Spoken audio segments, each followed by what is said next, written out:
Israel ও ইরানের মধ্যে সংঘর্ষ পূর্ণমাত্রার যুদ্ধের দিকে এগিয়ে যাচ্ছে। যেভাবে এই যুদ্ধে উভয় পক্ষ হামলা ও পাল্টা হামলা চালাচ্ছে তা পুরো যুদ্ধে পরিণত হওয়ার লক্ষণ স্পষ্ট। মধ্যপ্রাচ্যে ইসরায়েল ও ইরানের মধ্যে চলমান উত্তেজনা এক নতুন মাত্রায় পৌঁছেছে। সাম্প্রতিক সময়ে গাজা যুদ্ধ, সিরিয়ায় ইরানি ঘাঁটিতে ইসরায়েলি হামলা এবং পাল্টা ড্রোন ক্ষেপণাস্ত্র হামলার পর অঞ্চল জুড়ে উদ্বেগ তুঙ্গে। এই সংঘাতের পরিপ্রেক্ষিতে আন্তর্জাতিক কূটনীতি সরব হয়ে উঠেছে। বিশেষত মুসলিম বিশ্বে ইরানের প্রতি সমর্থনের ঢেউ দেখা যাচ্ছে। সৌদি যুবরাজ মোহাম্মদ বিন সালমান স্পষ্টভাবে ইরানের প্রতি সহানুভূতিশীল ভূমিকা নিয়েছেন এবং মুসলিম বিশ্বে তার বক্তব্য ইতিবাচক সাড়া পাচ্ছে।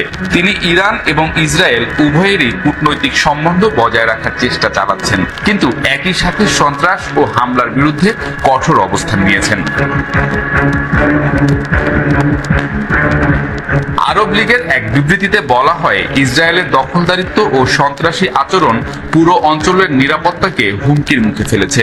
মুসলিম উম্মার উচিত ঐক্যবদ্ধভাবে এই আগ্রাসনের মোকাবিলা করা।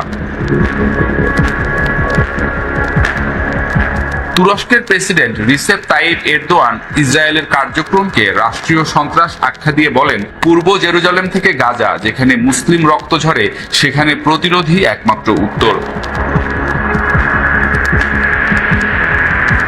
বিশ্ব গণমাধ্যমে প্রকাশিত খবর অনুযায়ী লেবাননের হিজবুল্লাহ ইতোমধ্যে ইসরায়েলের বিরুদ্ধে সরাসরি সীমান্ত সংঘর্ষে জড়িয়েছে। ইরাকের শিয়া মিলিশিয়া গোষ্ঠীগুলো যেমন কাতাইব হিজবুল্লাহ ও হারকাত আল নুজাবা ইরানের পাশে অবস্থান নিয়েছে। ইয়েমেনের হুতি বিদ্রোহীরা ঘোষণা করেছে তারা ইসরায়েলকে লক্ষ্য করে ড্রোন ও ক্ষেপণাস্ত্র হামলা চালিয়ে যাবে। সিরিয়ার সরকার ইরানকে কৌশলগত মিত্র হিসেবে উল্লেখ করেছে। পাকিস্তান ও আফগানিস্তান থেকেও জোরালো প্রতিবাদ এসেছে।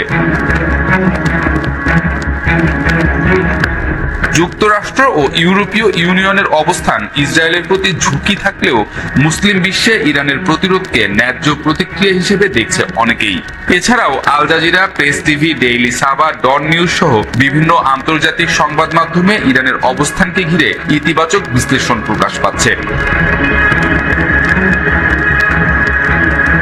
আন্তর্জাতিক গণমাধ্যমের খবর অনুযায়ী তুরস্ক, পাকিস্তান, কাতার, মালয়েশিয়া, ইন্দোনেশিয়া, লেবানন সহ বহু মুসলিম সংখ্যাগরিষ্ঠ দেশ প্রকাশ্যে ইসরায়েলের আগ্রাসনের সমালোচনা করেছে। বেশ কিছু দেশ যেমন সিরিয়া ও ইরাক স্পষ্টভাবে ইরানকে প্রতিরোধের অংশীদার হিসেবে অভিহিত করেছে।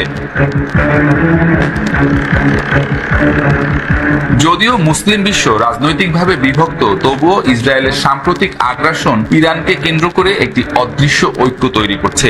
এই ঐক্য কি ভবিষ্যতে একটি বড় এএসপি নিউজের সাথে থাকার জন্য ধন্যবাদ। সাবস্ক্রাইব করে সাথে থাকুন।